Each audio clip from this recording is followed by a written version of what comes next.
must be planted from seed each year. Many of them have a longer blooming period than perennials, and they can be tucked into bare spots in your perennial garden as filler. Many annuals bloom right up until the frost. Natives. Choose as many native plants as possible.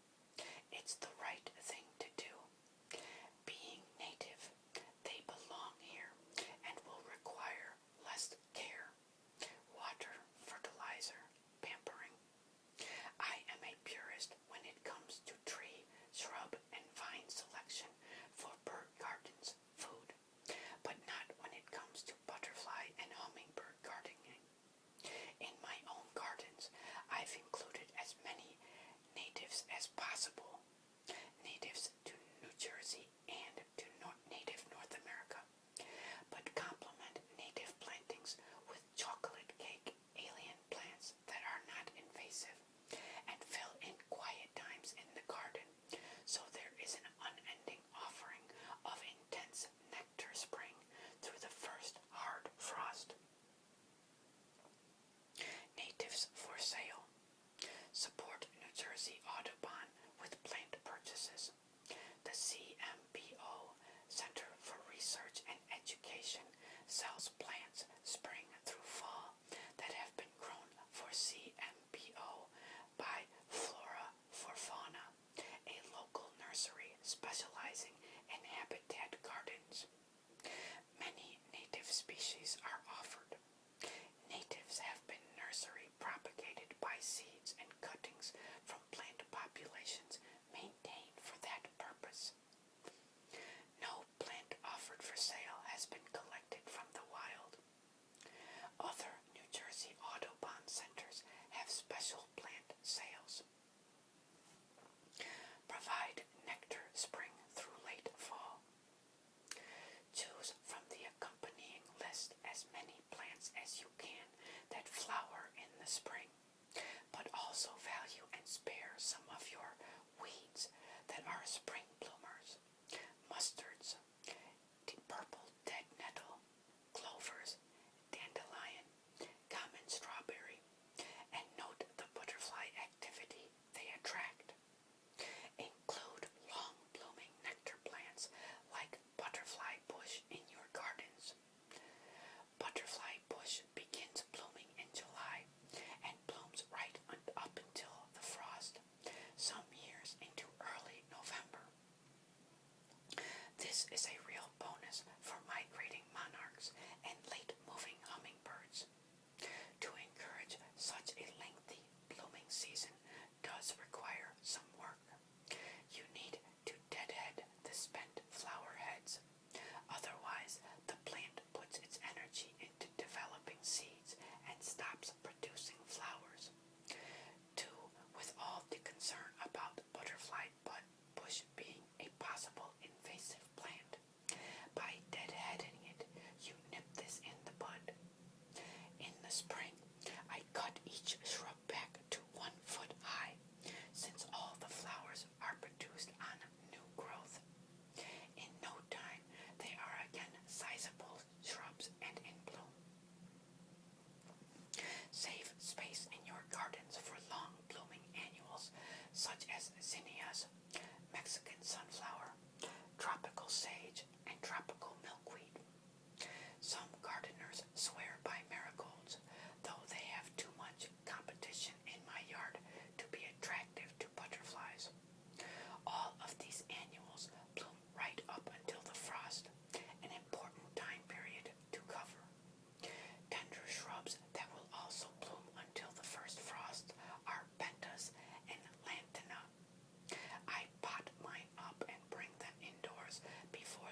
scattered throughout.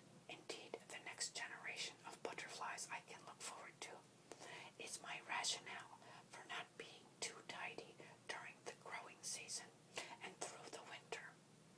To conserve water and keep plants in my formal gardens alive during summer's heat, I found that mulching with grass clippings is the perfect solution. The grass is free.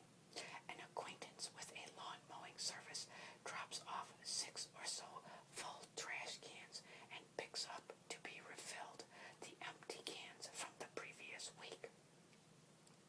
The grass clippings eventually break down into rich soil. I smother weeds with grass clippings before they can crowd out my perennials, and surround newly planted annuals with it too. As weeds again peek through, I add new layers of grass clippings. Caterpillar food plants for butterflies.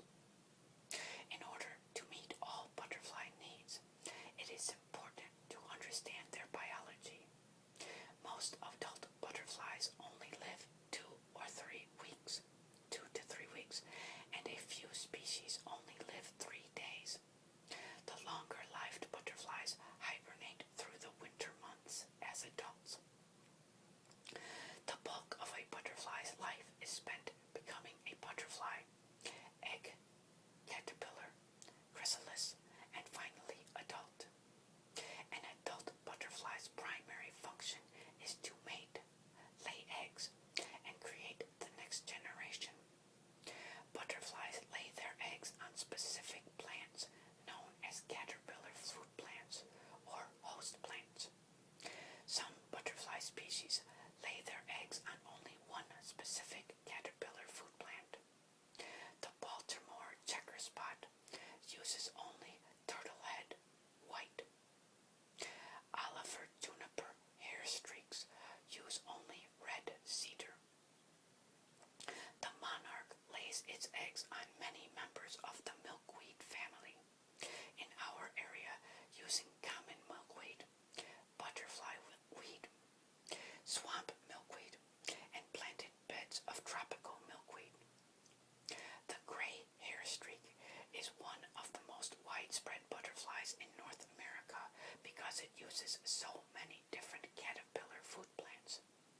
Many of the trees, shrubs, vines, wildflowers, weeds, and grasses encouraged or planted in my yard are important to the life cycle of butterflies and moths.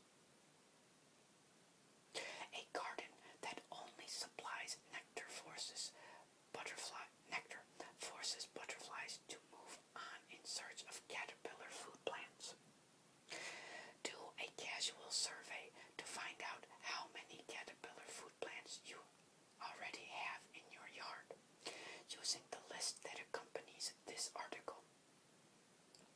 See which new host plants you can tuck into your perennial flower beds, or choose when planting a new tree, shrub, or vine. Maybe you already have wild violets. Rather than remove them to make way for other plants, work around them now that you know they are used by fritillaries for egg laying. Many gardeners are appalled when they find their parsley, dill, or fennel patch ravaged by large, ornate, green and black striped caterpillars. I and others have learned to intersperse large patches of fennel, parsley, and dill right into our perennial flower beds. The result, a yard full of newly emerged black swallowtails, and still plenty of seasoning for the kitchen. Many caterpillar fruit plants are weeds, plants we've all pulled out of our yards and gardens at one time or another, like Queen Anne's lace, lamb's quarters, sweet everlasting, sheep sorrel. After reviewing this part